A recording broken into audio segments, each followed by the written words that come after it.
everyone, welcome to the sociology class. So we are going to continue with IGNOU series and today we are going to cover unit 7, that is kinship, a very important topic for all type of sociology aspirant. No matter what exam you are preparing for, this particular topic comes almost in every exam. So it is very important and ये BA level का है तो बहुत ज़्यादा detail में नहीं है, but हाँ important parts इसमें सारे हैं. So let's get into the lecture. So now we are going to start with the lecture and we are going to understand first of all कि kinship होता क्या है और हम लोग इसमें क्या क्या पढ़ते हैं, what are the important terms and what is the role of kinship, क्यों पढ़ते हैं, क्यों हमारे sociology में kinship important है. तो पहले तो मैं आपको बता दूं kinship का मतलब होता है the web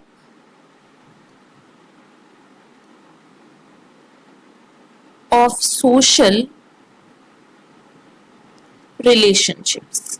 ठीक है, ये एक इसका बेसिक मीनिंग है.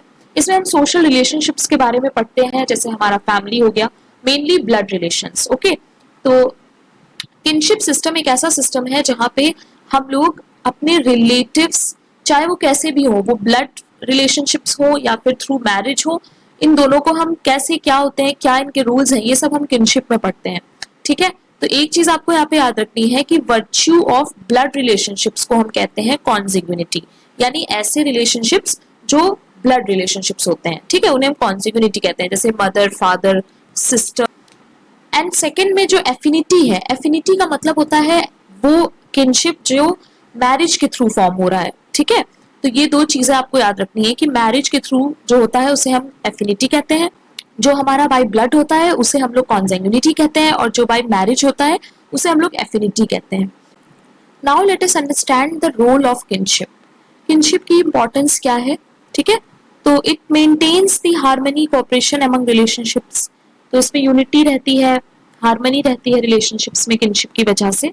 Then set guidelines for communication. हमें एक गाइडलाइन मिलती है कि हमें किससे कैसे बिहेव करना है, कैसे कम्युनिकेट करना है, बात करना है. ठीक है, define the rights and obligations of family and marriage as well as the system of political power in rural areas or tribal societies, including among members who are not related to blood or marriage. तो हमें किस तरीके से follow करने हैं rights हमारे, और कौन किसकी बात हमें माननी है ना, इस तरह की चीजें भी हमें किनशिप के थ्रू ही पता चलती हैं.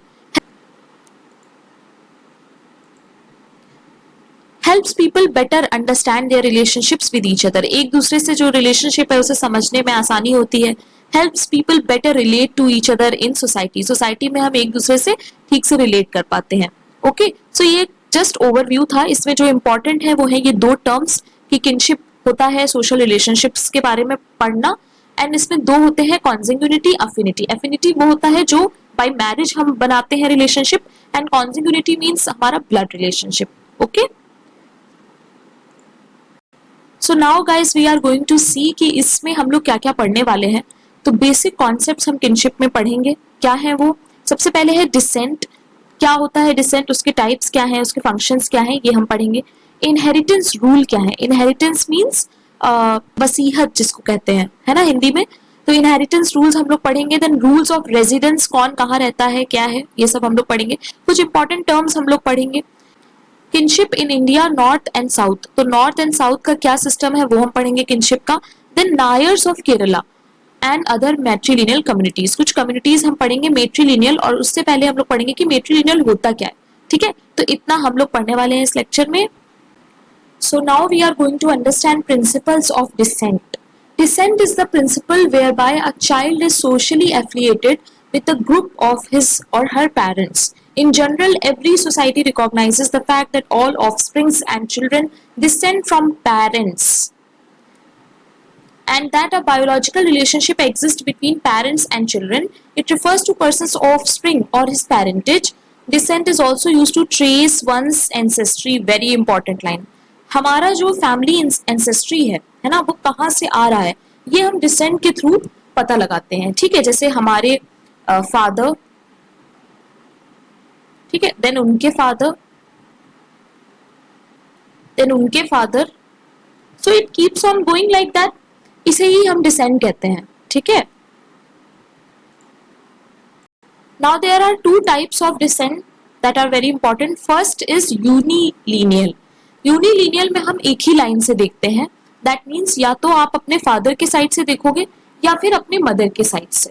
ठीक है, तो ये याद रखना कि अगर हम लोग अपने फादर के साइड से देख रहे हैं तो उसे हम लोग कहते हैं पेट्रीलिनियल डिसेंट, और अगर अपने मदर के साइड से हम देख रहे हैं तो हम लोग उसे कहते हैं matrilineal descent. Okay, in the former the father is often given the primary role in procreation while the mother is regarded as merely the carrier of the child. So procreation जैसे रोल जो है वो mother करती हैं अगर हम लोग पेट्रीलिनियल decent को मान रहे हैं. ठीक है, और अगर हम लोग मेट्रीलिनियल को मान रहे हैं तो फिर फादर का रोल ज्यादा इंपॉर्टेंट नहीं रह जाता है. डबल यूनिलिनियल में क्या होता है कि both for different purpose. So in some societies one finds that child is affiliated to the group of either parents depending on choice or to one parent for some purpose. तो किसी purpose के लिए, जैसे inheritance of property जब divide हो तो उसके में हम लोग फादर के साइड देख लेते हैं, और दूसरी चीजों के यानी कुछ रिचुअल्स या कुछ सेरेमोनी है तो हम लोग मदर साइड. तो यानी इसमें दोनों आ जाते हैं. ठीक है, डबल यूनिलिनियल मतलब कुछ पार्ट्स हम लोग फादर के साइड से मानते हैं, कुछ पार्ट्स हम लोग मदर के साइड से मानते हैं.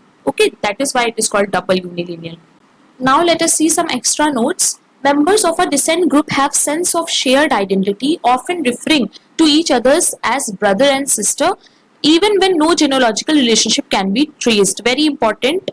अगर हम लोग एक ही descent के दो लोगों को देखते हैं तो उससे हम लोग brother and sister ही मानते हैं. ठीक है, descent groups are also very often characterized by exogamy. So exogamy मैं ऑलरेडी पढ़ा चुकी हूँ क्या होता है, जहां पे आप अपनी इस एक पर्टिकुलर ग्रुप में आप शादी नहीं कर सकते हैं.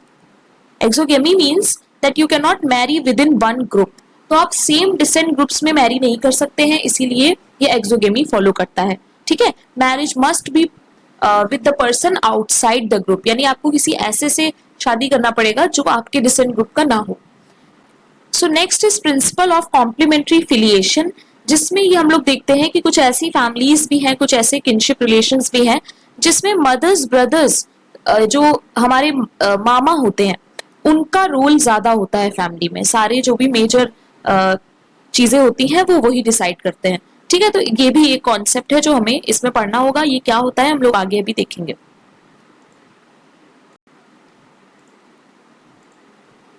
Rules of inheritance tend to coordinate with the reckoning of descent in most societies, but not necessarily in one-to-one manner. तो ये जो rules of descent है ये ऐसे one to one नहीं होता है कि बस तुरंत दे दिया और नहीं. ये थोड़ा सा complicated होता है, इसमें काफी चीजें होती हैं जो हम लोगों को देखनी होंगी. In fact, it is quite often that the case that certain types of property pass from father to son and other types from mother to daughter. तो हम लोगों को ये देखने को मिलता है कि कुछ ऐसी चीजें होती हैं जो फिक्स्ड होता है कि फादर अपने सन को देगा और मदर्स जो है वो अपनी डॉटर को देंगी. जैसे in most part of India in the past immovable property जैसे कि लैंड, हाउसिंग है ना, ये सब हम लोगों ने देखा कि सिर्फ और सिर्फ सन को इनहेरिट किया जाता है, यानी सन को दिया जाता है. ठीक है, in the absence of sons except under rare circumstances by the nearest male relative. तो अगर सन नहीं है तो फिर मेल रिलेटिव जो भी है पास में उसको दे दिया जाता है.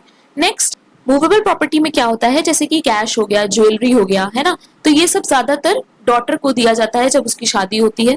With certain amount of jewellery also passing from mother in law to daughter in law. कुछ मदर इन लॉ अपनी डॉटर इन लॉ को भी देते हैं. ठीक है, तो ये कुछ रूल्स हैं जो आपको समझना है. बेसिकली इमूवेबल प्रॉपर्टी में क्या होता है एंड मूवेबल प्रॉपर्टी में क्या होता है, ये सब याद रखना जरूरी है इसमें. Now we are going to see a very easy topic, I would say, that is rules of residence. Residence means क्या होता है, जहां हम रहते हैं.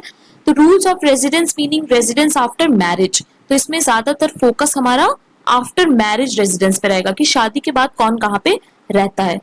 If husband and wife set up their own independent home after marriage, as is usually the case in modern Western society, it is called neo-local. तो western यानी modern जहाँ पे अभी हम लोग रहते हैं, इस सोसाइटी में हमें ये देखने को मिलता है कि जब दो लोग शादी कर लेते हैं तो वो एक अलग घर में रहते हैं इंडिपेंडेंटली. ठीक है ना, तो हस्बैंड की फैमिली के साथ वो रहते हैं, ना ही वाइफ की फैमिली के साथ. तो इस टाइप के रेजिडेंस को हम कहते हैं नियो लोकल रेजिडेंस. नेक्स्ट है where the first goes to live with husband in his parents home. Residence is described as viri local, patri local या फिर पैट्री विरी लोकल. अगर शादी के बाद जो वाइफ है वो हस्बैंड के पेरेंट्स के घर पे जाके दोनों कपल्स रह रहे हैं, तो इसे हम लोग विरी लोकल, पैट्री लोकल या फिर पैट्री विरी लोकल बोलते हैं। ओके, वेयर नेक्स्ट है where the husband moves to live with the wife. अगर हस्बैंड जाके वाइफ के साथ शादी के बाद रह रहा है तो इसे हम लोग मेट्री लोकल कहते हैं। अच्छा, लास्ट है हमारा एवेंक्यू लोकल, जिसमें कि जो कपल्स हैं वो मदर्स ब्रदर यानी मामा के घर पे जाके रहते हैं। याद रखना ये एवेंक्यू लोकल हमेशा रिलेटेड होता है मदर्स ब्रदर यानी मामा के लिए। ठीक है, एवेंक्यू वर्ड अभी काफी आएगा किनशिप में। सो ये एक ग्राफ था जो मुझे इग्नू में ही मिला, रेजिडेंस के टाइप्स। जैसे नियो लोकल में ये अलग से कपल्स रह रहे हैं, देन ये पेट्री लोकल है, पेट्री लोकल में लड़की आ रही है इनके घर में, एंड मेट्री लोकल में लड़का आ रहा है। तो इस तरीके से you can remember. Now we are going to understand two important terms, that is patriarchy and matriarchy. तो ये पेट्रियार्की वर्ड तो सभी ने सुना होगा, आजकल बहुत ज्यादा कॉमन हो गया है। पेट्रियार्की का मतलब होता है एक ऐसा स्ट्रक्चर जहां पे मेल अथॉरिटी है, एंड मेट्रियार्की का मतलब होता है जहां पे फीमेल अथॉरिटी है। वेरी इजी, और इसे बस आप रीड करके भी एक बार समझ सकते हैं। याद रखना, पेट्रियार्की का मतलब होता है मेल अथॉरिटी। अथॉरिटी क्या मतलब होता है? अथॉरिटी मीन्स डिसीजन लेने की पावर, है ना। जैसे हम लोगों के यहाँ पेट्रियार्की फॉलो होता है, हमारे फादर्स जो होते हैं वही सारी चीजें करते हैं, है ना। डिसीजन मेकिंग में भी उन्हीं का रोल ज्यादा होता है। मेट्रियार्की होता है फीमेल। ठीक है, तो सो मेट्रियार्की का मतलब हो जाता है फीमेल। ओके, तो फीमेल अथॉरिटी अगर होगी तो वो मेट्रियार्की होगी। और यही चीज हमें फैमिली में भी देखने को मिलता है। तो मेल यहाँ पे क्या हो जाएगा पेट्रियार्की में? फादर, अगर फैमिली में है, एंड मेट्रियार्की हो जाएगा हमारा मदर। ठीक है, सो इसको आप लोग रीड कर लीजिएगा, you will understand it. Now we are going to understand Nairs of Kerala. ये बहुत इंपॉर्टेंट है, इवन अगर एग्जाम ऑब्जेक्टिव टाइप भी हो तो भी इसमें से काफी क्वेश्चंस बन सकते हैं। So among the matrilineal Nairs of Kerala, formerly men resided in large and matrilineally recruited joint families called तारावाद। तो ये जो नायर्स होते हैं केरला में, ये लोग मेट्रीलिनियल होते हैं। ठीक है, इसका मतलब है कि इनके जो डिसेंड हैं वो हम लोग मेट्री मदर के साइड से देखते हैं। ठीक है, men resided in large and matrilineally recruited joint family। तो ये लोग बड़े से matrilineal फैमिली में रहते हैं जहाँ पे सिस्टर्स होती हैं, सिस्टर्स के चिल्ड्रन होते हैं, सिस्टर्स के डॉटर्स और उनके भी चिल्ड्रन होते हैं। ठीक है, they visited their wives in other tharavads at night. ये लोग अपने वाइफ को विजिट करते हैं दूसरे तारावाद में, यानी दूसरे इसी स्ट्रक्चर में, जॉइंट फैमिली वाले। और इसीलिए इसे हम कहते हैं विजिटिंग हस्बैंड सिस्टम, एक ऐसा सिस्टम जहाँ पे हस्बैंड विजिट करता है। ठीक है, their own children resided with their mother in mother's tharavad. तो जो बच्चे हैं वो मदर के साथ रहते हैं। ठीक है, उनके तारावाद में। In this system the bond between brother and sister are very strong. तो इसमें हमें देखने को मिलता है कि ब्रदर एंड सिस्टर का जो रिलेशन है, बॉन्ड है, वो बहुत स्ट्रॉन्ग है, क्योंकि सारे जो भी सिस्टर्स हैं वो साथ में रहते हैं। ठीक है, the bond between husband and wife R D emphasised. Husband wife में ज्यादा अच्छा हम लोग इसमें बॉन्ड नहीं देखते हैं। This is more so because Nayar women could legitimately have number of visiting husbands, क्योंकि ये लोग पॉलिंड्री फॉलो करते हैं, यानी एक जो वाइफ है वो बहुत सारे हस्बैंड्स भी उसके हो सकते हैं। ठीक है, पर वो सारे नायर्स कम्युनिटी के ही होने चाहिए। ओके, या फिर इसको जो कहते हैं ये वाले नंबूदिरी ब्राह्मण्स। ठीक है, एंड ऑल्सो नायर के जो मेन होते हैं वो पॉलीजिनी होते हैं, मीन्स वो भी बहुत सारे वाइफ्स रख सकते हैं। सो यू आर अंडरस्टैंडिंग कि यहाँ पे एक तो तारावाद का कॉन्सेप्ट है। ठीक है, तारावाद मतलब सिस्टर्स, सिस्टर्स चिल्ड्रन और sister's daughter's children. Okay, and also second most important thing is मामा का बहुत बड़ा रोल है। ठीक है, यहाँ पे भाई बहन का रिलेशनशिप ज्यादा बेटर है।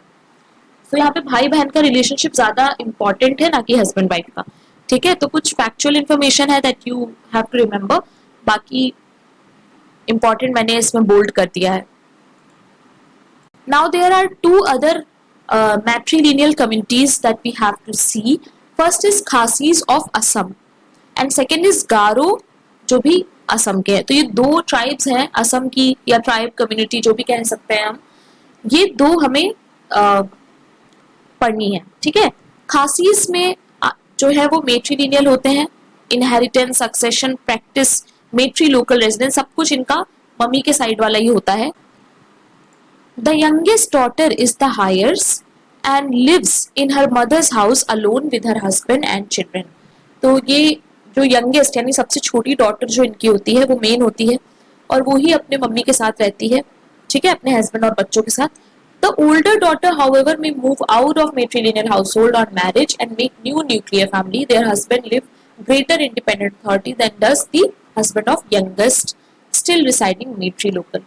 तो जो बड़े डॉटर्स होती हैं, जो बड़ी बेटियां होती हैं, वो अलग जाके अपना न्यूक्लियर फैमिलीज क्रिएट कर सकती हैं, बट जो यंगेस्ट डॉटर होती है वो नहीं कर सकती है, उसे अपनी मम्मी के साथ ही रहना पड़ता है, ठीक है। और हस्बैंड भी वहीं पे रहता है, बच्चे भी वहीं पे रहते हैं। तो ये बहुत इंटरेस्टिंग है।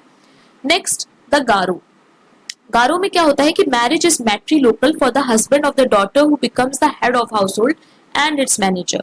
यानी जो डॉटर मेन हेड है उसको अपनी मम्मी के साथ रहना पड़ता है, ठीक है। A rule of preferential cross cousin, very important. Cross cousin marriage ensures that a man is succeeded in his position by his sister's son in an ongoing alliance relationship between the two linkage lineage. तो ये cross cousin का concept क्या होता है, ये मैं किसी दिन 5 मिनट के वीडियो में बना के समझाऊंगी, ओके। तो अभी यहाँ पे समझो मत, बस इतना समझ लो कि साउथ की कई जगह पर ये वाला कॉन्सेप्ट फॉलो होता है।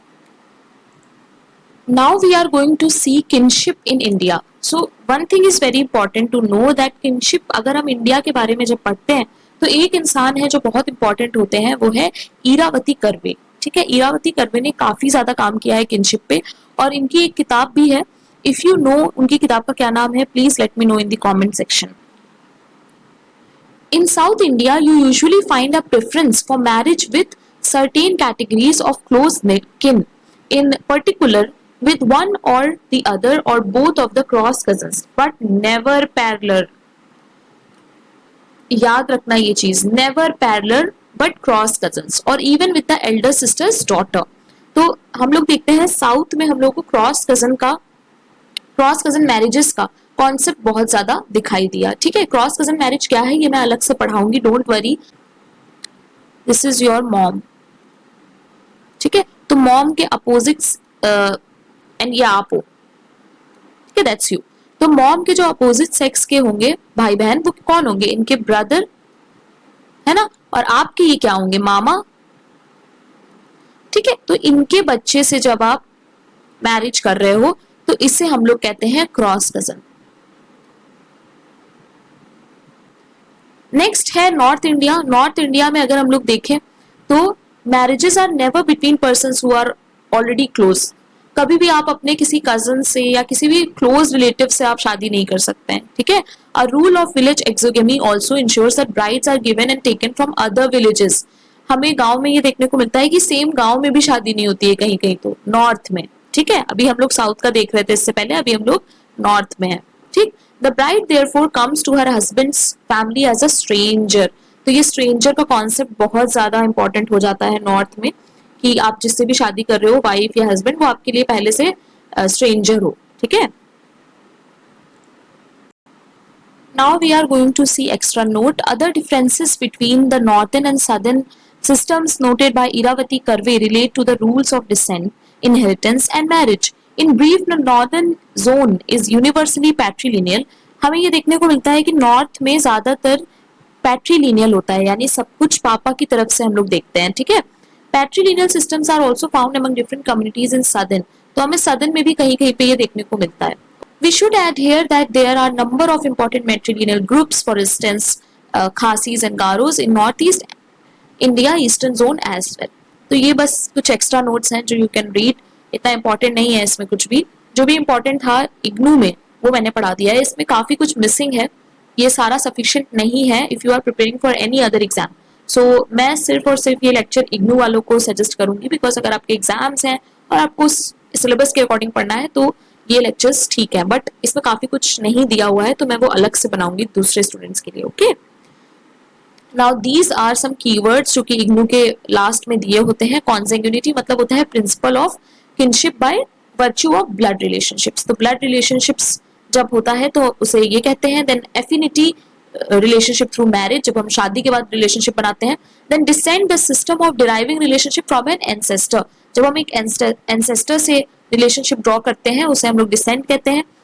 Then bilateral or cognatic system of descent in which a child is recognized as descended equally of both father and mother, जब हम फादर और मदर दोनों के साइड से इक्वली लेते हैं उसे हम लोग बायलैटरल और कॉग्नेटिक कहते हैं। ठीक है, यूनिलिनियल में मैंने बताया कि हम लोग या तो मम्मी के साइड से लेते हैं या फिर फादर के साइड से।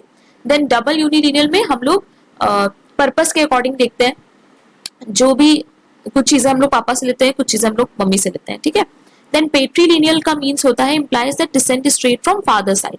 पेट्रीलिनियल का मतलब है कि हम लोगों ने डिसेंट को ड्रॉ किया है फादर साइड, एंड मेट्रीलिनियल का मतलब है कि हम लोगों ने उसे मदर साइड से किया है। पेट्रीआर्कल का मतलब होता है कि फैमिली में मेन अथॉरिटी फादर की है, यानी मेल हेड की है। देन कॉम्प्लीमेंट्री फिलिएशन का मतलब होता है कि principle which explains the significant ritual and social role, ऐसा रोल फैमिली में जो कि ब्रदर का ज्यादा होता है। जब मम्मी के ब्रदर का यानी मामा का रोल ज्यादा होता है फैमिली में, उसे हम लोग कॉम्प्लीमेंट्री फिलिएशन बोलते हैं। So guys the lecture ends here. So many of you were asking कि कहाँ से कैसे क्या पढ़ना है। सो मैं फिर से बता रही हूँ और मैं हर लेक्चर में अब ये बता दिया करूंगी कि यहाँ से आपको प्लेलिस्ट में जाना है and you will find many playlist here. अगर आप इग्नू की प्रिपरेशन कर रहे हो या आपको इग्नू का कवर करना है किसी और एग्जाम के लिए, तो आपको यहाँ पे लेक्चर्स मिल जाएंगे। बाकी सोशियोलॉजी इन 5 मिनट्स में आपको कुछ छोटे छोटे वीडियोस मिलेंगे जिसमें कि मैंने कुछ ऐसे कॉन्सेप्ट्स बताए हैं जो बहुत ही छोटे हैं बट इंपॉर्टेंट है। देन जेएनयू की प्रिपरेशन कर रहे हैं तो आपको उसके पेपर्स यहाँ पे मिल जाएंगे। अगर आपको एमसीक्यू प्रैक्टिस करना है तो आप एमसीक्यू की प्लेलिस्ट में जाएं।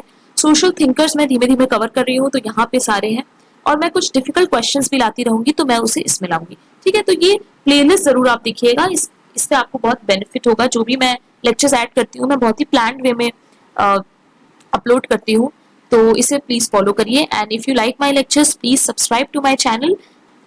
और ये टेलीग्राम है जो आप ज्वाइन कर सकते हैं, क्योंकि सारे इंपॉर्टेंट बुक्स और जो भी मटेरियल मुझे मिलता रहता है फ्री मैं वो यहाँ पे अवेलेबल करती हूँ। सो प्लीज मेरा टेलीग्राम चैनल जरूर ज्वाइन करिएगा। Thank you very much, keep learning.